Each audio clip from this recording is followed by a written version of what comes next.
Hey everyone, welcome back. Today is the day we finally start setting up this mill. It arrived today via UPS. Looks like it's in okay shape from the box on the outside. Let's hope the inside matches.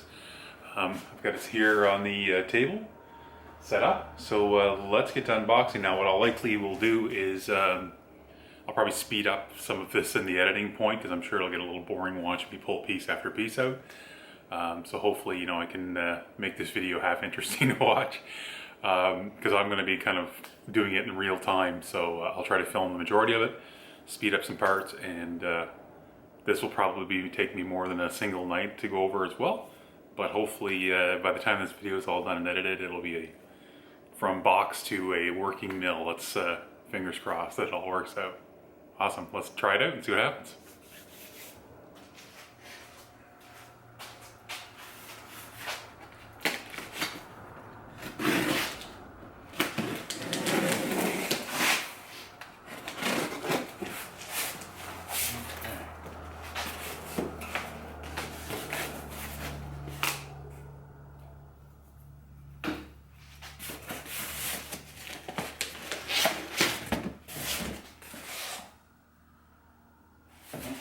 This guy, let's take a look, see here.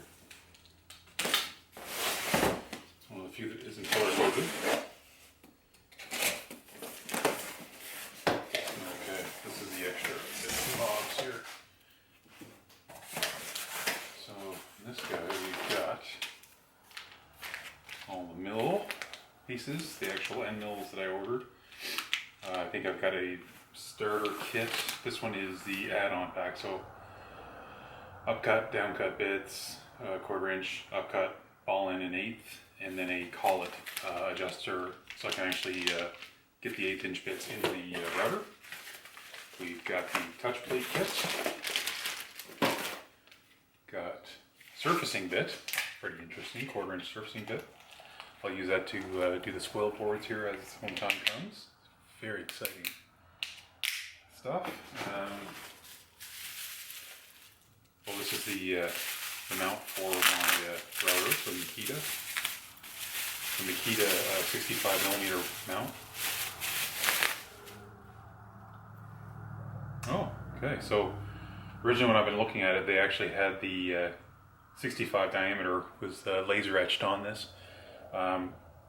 It's not on this one, which I'll be honest, I think is kind of nice. It's not really necessary, I think, to write on them. I kind of like the look of the just plain black head better. Put this aside for now. I'll do that with the dust boot. Dust boot kit. Pretty neat. Oh, some good magnets holding all the screws to it. Very cool. It's pretty neat that they 3D print the stuff themselves. There's a lot to like about people taking an idea that they have and building a company from scratch. It's hard to not want to support people doing that kind of thing. I think this is all super cool that they've done all this.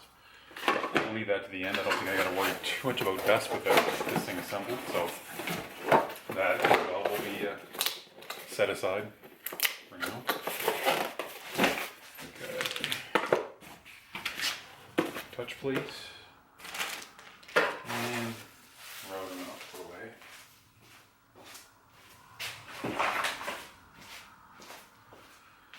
Okay, so we've got kill switch, and I would say this would be our logic board, the new one. This is the V3, assembled August 2021. This will be the February 25th, 2020 firmware. I believe there's new firmware, but I'll double check that. So here's our logic box. I'll try to get that a little close so you can see it. Hopefully that'll focus, but I'm not positive where I'm going to mount this yet. Because of the switches on it, I actually am hoping there'll be enough room here on the left side of the table, but that kind of remains to be seen. So for now, we'll leave this box up because that's going to be a little ways down the road. And I'll put the kill switch in there with that. That's a problem for future Craig, not current Craig.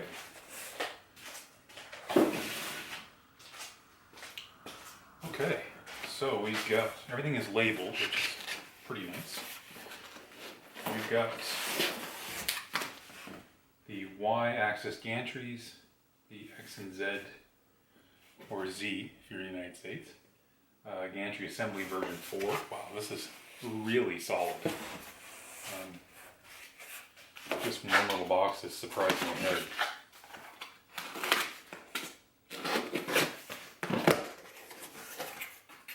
Very cool. Pretty substantial chunk of steel, which is awesome. Wow. Yeah, it's really cool. Like super heavy pieces of steel, which is pretty awesome. Put these aside. This, I don't know what it is, but we'll find out. Oh, part I was excited to get. Yeah. Stickers. Crazy how like such a simple thing, right? You just love getting stickers. Yeah, so 3 stickers there. Get the Scienci Labs stickers. Ah, nice. We can get the little doggy stickers. Very cool. Those are, as you can see in the background, probably is the fridge, so there'll definitely be some of these in the fridge. The LongMill ones I will likely put on the mill itself, I think, for myself. You know, to label it, so it'll look cool. I've seen them on the aluminum iron. Most of the guys have them on their gantries and it looks pretty sharp. This is the sheet basically saying, you know, go to the website, get the instructions. So I actually have a computer hooked up here, so I will likely use my larger screen to do that. But we'll do that in a minute. It's too much fun to go through the boxes. This is an extremely light box, and I think it may be empty in just a spacer. But I could be wrong. Let's find out. It sure feels very empty.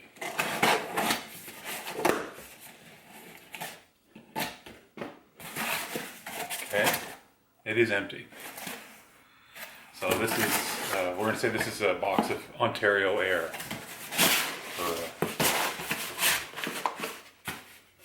Now hopefully it doesn't come out at some point that there's supposed to be part in here, but for now, fingers crossed that this is supposed to be empty. Alright, moving on.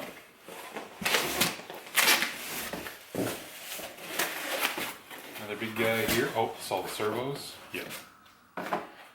So we've got some cabling harnesses, a couple of different harnesses here, and then all the stepper motors are in this package. So very cool. Everything's laser etched on the back. LDOmotors.com. 1.8 degrees stepper motor. Scienci Labs. Very cool. Again, we'll set these guys aside for now. I believe I've got a little bit of work to do before I get to the point of putting the servos together. Again, that'll be a great problem to have. So we'll set this aside.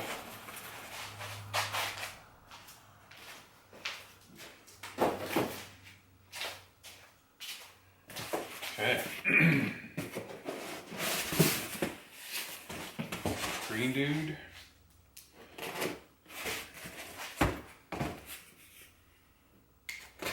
They do a nice job packing too. It's whoever is doing the packaging there.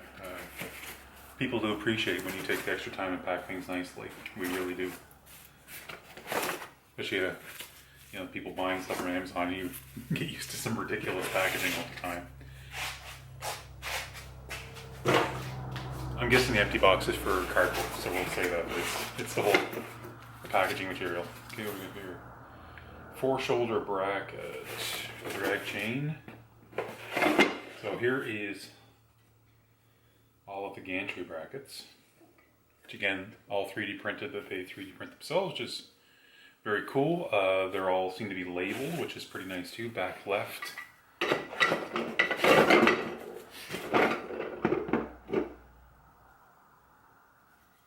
you read this one? What does it say?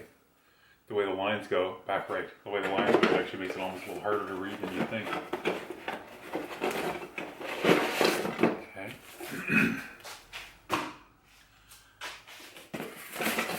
This guy over here.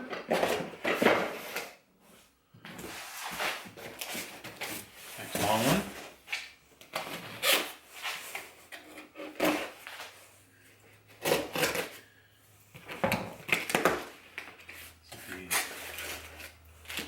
Power supply, the AC, which will come in handy somewhere down the way. Ooh. USB cable. We've got a lot of bearings. Green dot, which I'm assuming is going to we'll have to refer back and forth to these bags. This, I believe, is a spare from the videos I have watched. Yeah, some pretty serious hardware bags here to go through. Lots of nuts, so I probably don't need the box. I'm just going to take these baggies out and have them kind of at the ready. I don't think I'll need the power supply or the USB till later, so I'll put that aside. Put the other box.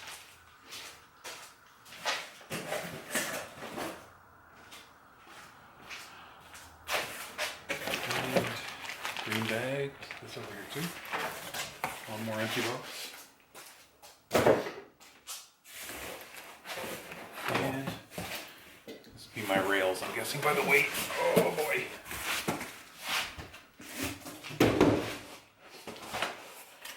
There we go.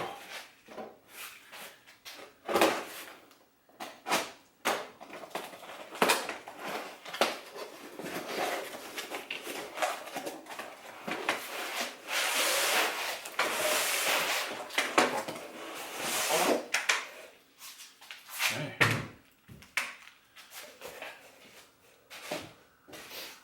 Just so you know what to expect, so here is everything's all packaged up into one long pipe, which is pretty cool.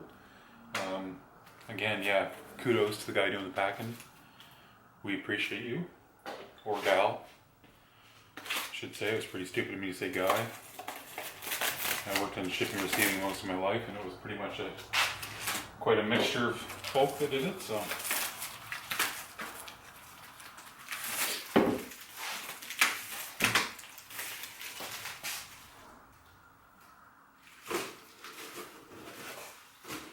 You gotta love those machines that take regular corrugated cardboard and you run through and it actually makes packing material out of it. I don't know if you can see this or not, but it actually perforates it, so it's a great way. I'd love to have one for myself. I pack a lot of cutting boards and like. It'd be nice to be able to use up some old Amazon boxes to make your own packing material, but I'm guessing the machine's probably pretty expensive. Maybe someday. Alright, well, let's dig into these guys. It's hard, I don't want to scratch anything, but I've got a dull knife here.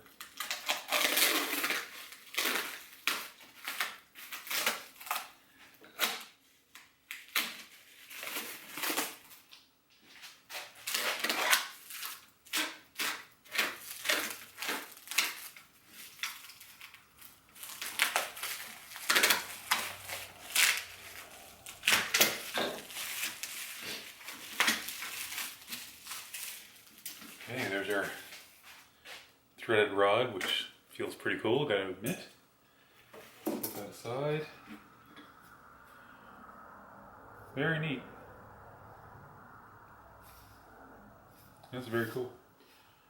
These little runs with cables will go in. The only thing I remember about watching these videos is having to open up all these little flappers here. I'm going to do is set up another camera close up here as well once I get started.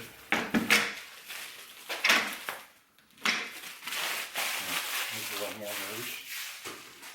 Okay, maybe I'll move the table up here to make some room. Okay, back here.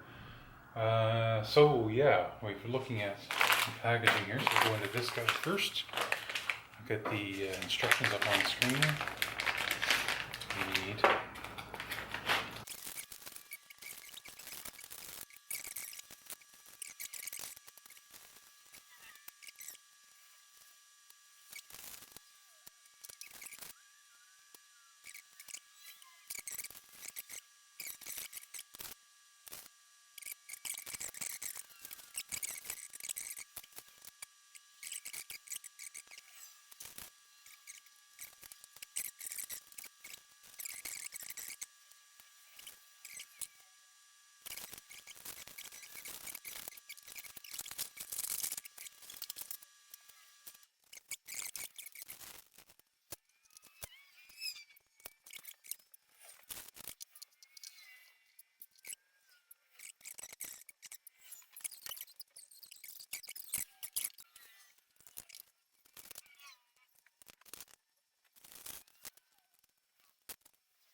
Hey everyone, back on day two.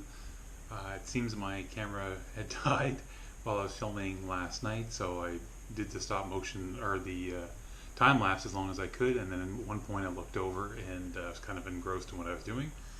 Took a peek over and the camera had died, so I'm not really positive on how much I got of that last night. Because of that, I'm going to continue on tonight. I'll take you a little run through here, maybe where we're at. Maybe that'll probably be the easiest thing, and kind of what's left to do. So yeah, let's take a little closer look. Okay, we're going to switch cameras over here to my iPhone, which will probably do a considerably nicer job than what the tiny little GoPro is doing. But anyway, here we are. Okay, so completed as of last night. So rails are done, as you can see. Got the little wiring harnesses are all on. Router's in place. I had to put it on ahead of time to get through the wiring harness. Everything's kind of all hooked up here and back. Now the other thing I've done is it's actually hooked down now, so I've squared it up. Pieces are all hooked down, which is wonderful. Cables all run. If I come around here to the side, obviously I haven't done any cable routing as of yet. That's kind of one of my next things to do here. If I come down here, I got the logic box hooked on the side of my cabinet. I'm hoping once all the cables will be cleaned up here, but I'm hoping that'll kind of keep some of the dust off it, as dust has a tendency just to fall straight down.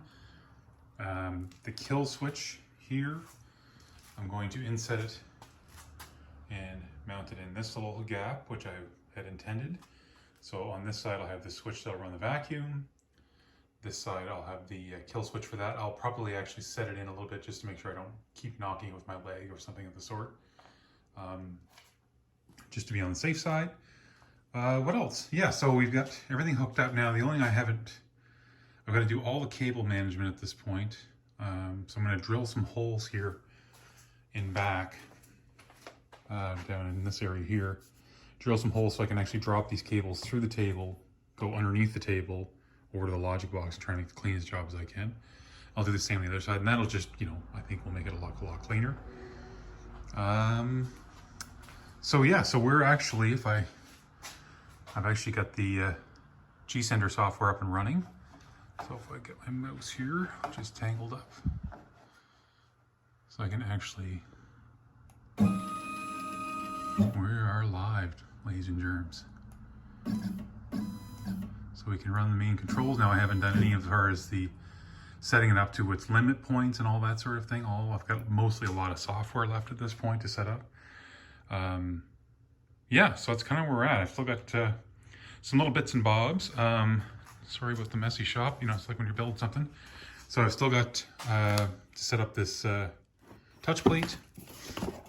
I've got a dust boot kit here to assemble and get that put on, and then I can kind of get my dust collection as well all set up. So that'll be one of the next things I'll probably put together just to have it all done. Because my intent is to surface this when it's all said and done. So once I kind of get through the rigmarole of getting it all set up, I want to surface it. And obviously if I'm going to surface it, I'm going to want that dust collection running to pick up the massive dirt I'm going to probably create in doing that. Yeah, so I'll switch back over here to the other little camera, and then we'll kind of get back on the assembly part and trying to route some wires. Hey guys, so here's where we're at. Got everything kind of routed the way I'd like. So I've got, you see I just drilled holes here through the back end to drop those cables down through for those back servos. Same on the other side here as well. And then everything's essentially just run below. Now, as you can see, I don't know if you've seen the video about the table, I've got this shop vac basically hanging. It's actually not touching on the ground, so it's easy to move this table out. But everything else, the cables now are basically just laying everywhere.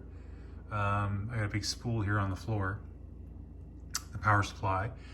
I got to wire up this kill switch, which doesn't look very good. It's just sitting there now. And the other small thing is going to be here is the router plug, and I can't actually reach in, so I had to do this with the monitor I have as well. I made a pretty short extension cord, basically 8 inches long. I'll have to do the same thing. I'll make like a 1-footer just to get that rotor plug into the power. I mean, it's not the end of the world. That's not a big deal. So yeah, so the next thing I guess will be the cleanup of all these wires. This guy I won't be able to clean up any better than it is. This is the touch plate kit here. Put your hands up, make them touch. Lady Gaga, you know, wise words. And so this basically is, you know, to zero in the Z-axis. I guess actually I'll do all the axes now that I'm thinking about it. So yeah, so what I'll do is once everything's hooked up, that one basically has to be loose so that I can move it around onto a piece and then back off. So that one will stay the way it is, but the rest of these, I'd really prefer to get them in a little more of a neat and tidy fashion. I won't probably bother filming this part. I'll do a before and after because it's pretty tedious work zip tying all these cables together and trying to make them look neat and tidy. But probably because of my musician background, this stuff drives me crazy. I've got to get this cleaned up because having wires in visible spools on top of the table would drive me mental. So for me, it's got to have, you know, again, maybe not necessary, but I like to have the top of the table as pretty much clean as I can get it. So I'd rather not have the box here. I'd rather not have any kind of big spools of wires because to me, that's just all stuff that's going to just get covered in dust and it's just going to look bad and it's going to keep looking worse as time goes on. So hopefully this is under the edge of the table. So hopefully this will stay reasonably clean down below. I know some people talk about the push buttons on it, using those. I don't know, for me, I'll be probably using nothing or emergency stop because that's just how I'm wired in my head.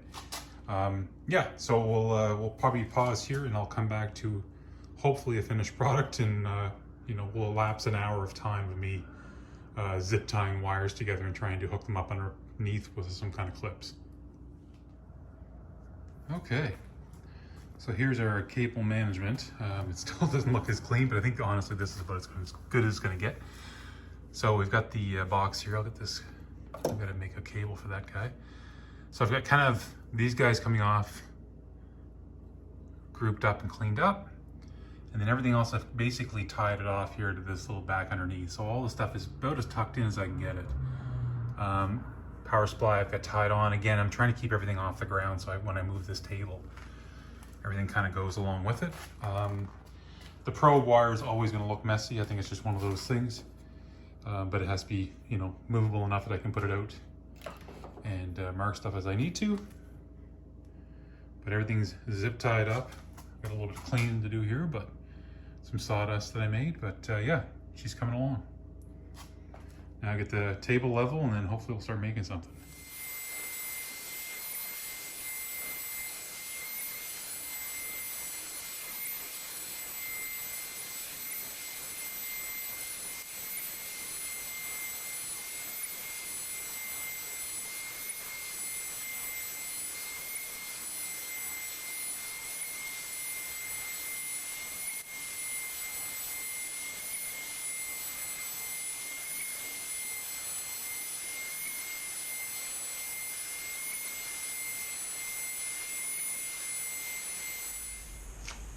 Welcome back. So yeah, setup is done. I've just finished running a surfacing program.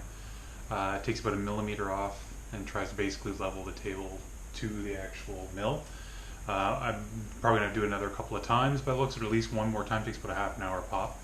It only trimmed off on the left-hand side, so I guess, you know, it's doing what it's supposed to do, which means that currently my left side's higher than the right. So I'll take another mill off and hopefully it'll touch on the right side as well, balance the whole thing off. Yeah, so everything is up and running. So I'd like to say that I have something made already, but it's going to probably take me a bit of a learning curve time to learn to use the software properly and actually do what I'm supposed to do. I've been doing a lot of research, but you know, watching videos online of people doing it and actually doing it in real life is very different. I think I've got basic understanding now of like zeroing out the machine and finding top corner. I've got the touch plate to do that kind of stuff. I think the next thing will be to finish leveling the table out. I've got all the cable management done as I had shown you. So yeah, I'm pretty stoked to actually get working with this thing. I think the big thing is going to be the learning curve. I guess the next big hurdle for me is going to be software. Is trying to figure out which one I should be using. Again, you look online, everybody's got a preference, but I'll probably try a couple of free trials out, see which ones I like better, and try to make some kind of a decision on what I should do from there. But yeah, it's pretty awesome. The two guys started up this company. Two young fellas, with an idea. I love that kind of that concept of two people just, having an idea and taking a chance and building a company. I mean, what's not awesome about supporting that? Overall, I think the build was pretty straightforward. I think most of the hurdles I ran into were my own personality hurdles. I always have a tendency to want to rush ahead because you kind of see a finish line and you start kind of panicking towards it. So there's a few things where I was like, in my brain, I'm like, well, this will be the obvious next step, and so I would go ahead and do it, then have to undo it to actually do the right step in order. Like putting the big gantry on, I had the ends already capped and all this kind of stuff, so I had to kind of back up and undo a few steps to go ahead. That's kind of the way I build everything. It seems like I'm definitely a bit of trial and error in there sometimes. I think I only had one part that was wrong, and it was one of the little robot-looking dudes, but there was a spare that's included in the kit, thankfully, and the spare was right. So really not a bad thing. It worked out good that there was a spare, so I think I'm okay. I don't know if I need a spare just to have, so maybe I'll, at some point I'll order some extra ones to have. Overall, though, everything was surprisingly, for having 3D printed parts, it actually went together really well. Their instruction set is really good. And even, if the instructions aren't really your cup of tea, honestly, they have their own YouTube videos. You could probably play and pause your way through the build that way if you had to, if you wanted to see someone do it. I found the instructions were well written enough and everything's kind of color coded that you could pretty much follow along, even for someone like me who has a tendency to rush ahead. The only thing now I think is I'm using the G sender, so I'll have to learn the basic code, like the G code software. Outside of the actual design software, which, even getting in this, I didn't realize that you need two different things. And obviously I've learned that since. So there's basically one software that you're kind of making all your stuff on, and then you produce a set of, some code, which they call a G code. And then you take that file and you load that into the unit, which actually does the controlling. So the G code is basically the control code. So it tells the machine where to go is on the axis of the X and Y, and the Z up and down, and then it basically follows the design that you've put into it. So that's going to be a bit of a learning curve too, because I don't really still understand about how it figures out the depths and all those things. I'm guessing I'll learn all that stuff. So it's a whole new adventure. So for me, again, like a lot of you guys probably watching this video, I'm a weekend warrior, nights and weekends kind of guy. I have my regular career day job that pays the bills and allows me to probably have this hobby. Everything I make and everything I sell, I just put back into tools, and that's what I've been doing up to now. My wife, who is also, I'll say is the CFO of this hobby of mine, she said, get the mill and start making stuff, and then we'll figure it out. So I've got a couple of big sales coming up in the Christmas season, so fingers crossed with COVID and everything that those will happen, and hopefully that money will then pay off this mill, and then at that point hopefully the mill will start making some money in return. So definitely no buyer's remorse, which is a rare thing for me. I typically have pretty huge buyer's remorse for any tool. Especially a tool that's $2,000. I thought I might be, ready to vomit at this point, by the time I got it all built, which is my usual reaction to spending that kind of money on almost anything. But actually, I'm pretty stoked about it. It's it's something very new for me, and it's like a whole new kind of avenue to try. And it's hard to not get excited about that. I mean, woodworking's woodworking, and it's I work in the technology field, so it's for me, it's kind of a cool meshing of the two things that I do, my day job and my hobby, with technology meaning the hands-on work. I'll be the first to say I'm more of like the cutting board kind of carpenter. I'm not a fine furniture guy. I like things that like when I do shows, I like telling people just pick things up. Like I don't ever want to make stuff that is fragile and untouchable. I like for me, wood is all about holding it. So technology never really came into my mind about doing that, but this is going to be the kind of the nice middle ground of being able to either make repeatable things, which would give me the opportunity to maybe wholesale some stuff into stores and arts kind of stores, and like tourist kind of stores, those sort of things. and even to do some things that I do currently more efficiently. Like I make very large scale cutting boards. It'd be nice to be able to engrave those with either company logos or wedding dates and names, that sort of stuff, just in a way that I could, basically really sell what I already sell, but sell it maybe a little bit better, have a little bit better upsell to it without, offering some kind of a custom edge to it. Especially, you notice when you start building a lot of this stuff when you're setting up for a show, you have table upon table of very similar things. I'll have 20 really large cutting boards, 20 small cutting boards, 30 bowls. Everything's kind of in this similar realm. So a way to make that stuff a little more customized and maybe something that stands out a little bit from the crowd of what everyone else is doing. Especially now with today's charcuterie boards, being able even to cut those into better shapes, engrave them with something that matters to people. So being able to offer a custom service is really the main reason I took this on. I'm hoping that I can learn this, enough that I can do that service that I'm set up to do. But yeah, I'm pretty excited about it. So anyway, as far as a review, I guess I'll say this is probably a build and review type of video. I hope it doesn't end up being too long and boring. It's hard at this point to give it a full usage review, but I'm pretty happy about the purchase. Pretty excited to kind of get started.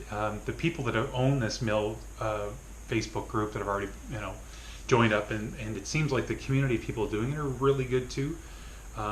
Especially there's Bucky's Customs on YouTube and Garrett, who has probably the most in-depth videos you'll find.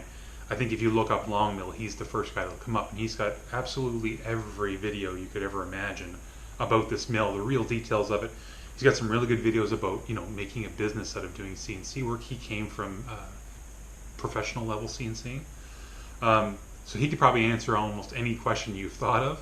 But there's a lot of us out there that are small guys like me with our 10 YouTube followers that we're doing this for the love of it, and and it's fun to share the journey with everybody, and hopefully I always think maybe 5 years from now I'll look back at one of these videos that I've made and be laughing about it and thinking it was so great to be starting out of that, and look how far I've come. That's my hope, is that 5 years from now I can look back on these and say wow, look at the business I've turned this into from such a simple beginning. I'm only about a year and change into this now from doing this at any kind of level. I always did woodworking as a hobby, and I've done carpentry business and things like that. I've worked as a construction guy and all those sort of things in my youth, but I've never made products and sold them, and it's a big step to do that and to get the confidence to sell something, to actually have someone hand me money for something I made. Actually, for me, it was a fair struggle, because there's a level of confidence you have to get to feel secure enough to sell something, and that to me took me quite a while to be comfortable enough to actually just take money for something and then believe in what you've made to sell it. And so that in itself has been the biggest hurdle over the first year. Now I've gotten to that point where you realize, okay, I think I've got something here, and I'm getting some confidence in what I make, which is why probably the right time to try something new and take another chance. And so that's what I'm doing. So I'm going to keep making videos. I've got some stuff that I've bought over the last year from sales that I'll do little reviews on, especially bought a lathe. I've built dust collection in here and a few small things, but again, nothing. I don't have any sponsorships or any kind of free gear. Everything in here I've paid with sweat and blood, and probably a few tears, maybe a few cursory words as well. But yeah, thanks for tuning in. If you like this kind of content, subscribe would be great. I'm a little guy doing this, and there's probably people that are doing a channel of my size get pretty tickled over every single like and subscribe they get. So if it's not too much trouble, like the video, subscribe to the channel, and I'll do my best to make some decent content. And thanks for stopping by, guys. See ya.